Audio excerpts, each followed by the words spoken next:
അടുത്തതായിട്ട് നമ്മൾ നോക്കാൻ പോണത് കമ്മ്യൂണിറ്റി സർട്ടിഫിക്കറ്റാണ്. അപ്പോൾ കമ്മ്യൂണിറ്റി സർട്ടിഫിക്കറ്റ് നമ്മൾ വൺ ടൈം രജിസ്ട്രേഷനൊക്കെ ചെയ്ത് വെച്ചിട്ടുണ്ട്.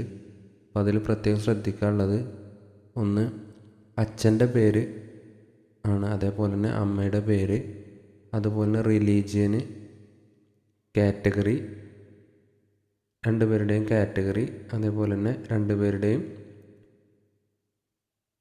കാസ്റ്റ്. ഇത്രയും കാര്യങ്ങൾ നിർബന്ധമായിട്ടും കൊടുക്കണം. നമ്മൾ കാസ്റ്റ് സർട്ടിഫിക്കറ്റ് എടുത്ത പോലെ അതേപോലെ തന്നെയാണ്.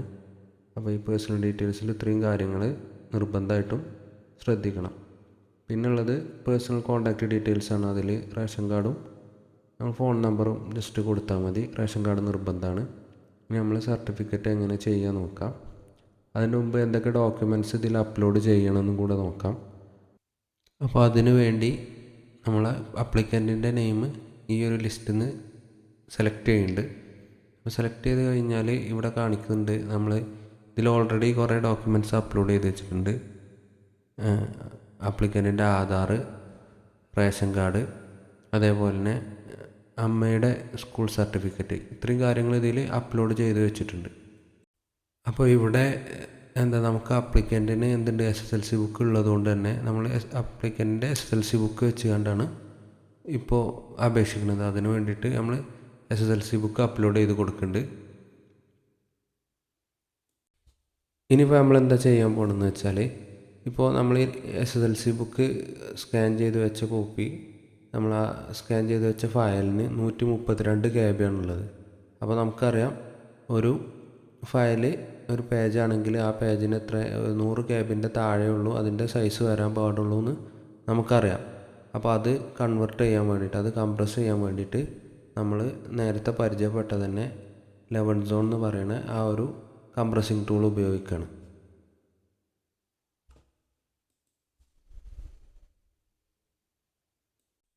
നമ്മൾ ആ ടൂൾ ഉപയോഗിച്ചിട്ട് ഈ ഫയലിൻ്റെ സൈസ് കുറച്ചിട്ടുണ്ട്. എന്നിട്ട് നമ്മളത് ഈ അറ്റാച്ച്മെൻറ്റിക്ക് ആഡ് ചെയ്യാണ്, അതായത് നമ്മൾ ഫയൽ അപ്ലോഡ് ചെയ്യുകയാണ്. അപ്പോൾ നമ്മൾ എന്ത് ചെയ്തിട്ടുണ്ട്, അത് അപ്ലോഡ് ചെയ്തിട്ടുണ്ട്. SSLC ബുക്ക് KB ഒക്കെ കുറച്ച് നമ്മളത് ഫയലിലേക്ക് അപ്ലോഡ് ചെയ്തിട്ടുണ്ട്. ഇനി നമ്മൾ സർട്ടിഫിക്കറ്റ് അപേക്ഷ എങ്ങനെയാണ് ചെയ്യാൻ നോക്കാം. അപ്പോൾ അതിന് വേണ്ടിയിട്ട് നമ്മൾ സർട്ടിഫിക്കറ്റ് എന്നുള്ള ബട്ടൻ്റെ താഴെ കമ്മ്യൂണിറ്റി സർട്ടിഫിക്കറ്റാണ് എടുക്കുന്നത്. അങ്ങനെ നമ്മൾ കമ്മ്യൂണിറ്റി സർട്ടിഫിക്കറ്റ് എടുത്താൽ ഫസ്റ്റ് തന്നെ നമ്മൾ വൺ ടൈം രജിസ്ട്രേഷൻ ചെയ്ത ആൾ, അതായത് അപ്ലിക്കൻറ്റിൻ്റെ പേര് ചോദിക്കും. അവിടെ നമ്മൾ അപ്ലിക്കൻറ്റിൻ്റെ പേര് കൊടുക്കുന്നുണ്ട്. അങ്ങനെ നമ്മൾ അപ്ലിക്കൻറ്റിൻ്റെ പേര് കൊടുത്തു. നെക്സ്റ്റ് ചോദിക്കുന്നത് പർപ്പസ് ഏതാണെന്നാണ് ചോദിക്കുന്നത്. അത് നമ്മൾ സ്റ്റേറ്റ് പർപ്പസ് കൊടുത്തു. പിന്നെ റിലീജിയൻ ഹിന്ദു, കാറ്റഗറി SC, അതുപോലെ തന്നെ കാസ്റ്റ് അതും കൊടുത്തു കഴിഞ്ഞാൽ പിന്നെ വേറെ ഇതിൽ ആപ്ലിക്കേഷനിലൊന്നും ചെയ്യാനില്ല. നേരെ next forward, save next forward കൊടുക്കുക. പിന്നെ നെക്സ്റ്റ് വരുന്നത് സ്റ്റെപ്പ് നമ്മൾ ഓൾറെഡി ഇപ്പോൾ ചെയ്ത് തീർത്തതാണ്, അതായത് അറ്റാച്ച്മെൻറ്റ്. ശേഷം നെക്സ്റ്റ് അടിക്കുക. അപ്പോൾ മേക്ക് പേയ്മെൻറ്റ് കൊടുക്കുക.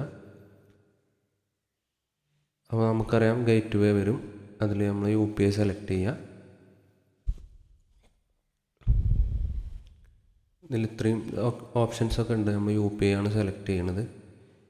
പേയ്മെൻറ്റ് ഓക്കെ കഴിഞ്ഞാൽ ഇതേപോലെ ഒന്ന് സൈൻ ഔട്ട് ആവും. പോർട്ടൽ സൈൻ ഔട്ട് ആയതിനു ശേഷം വീണ്ടും ഒന്ന് സൈൻ ഇൻ ചെയ്യുക. സാധാ നമ്മൾ ആദ്യം സൈൻ ഇൻ ചെയ്ത പോലെ തന്നെ സൈൻ ഇൻ ചെയ്യുക.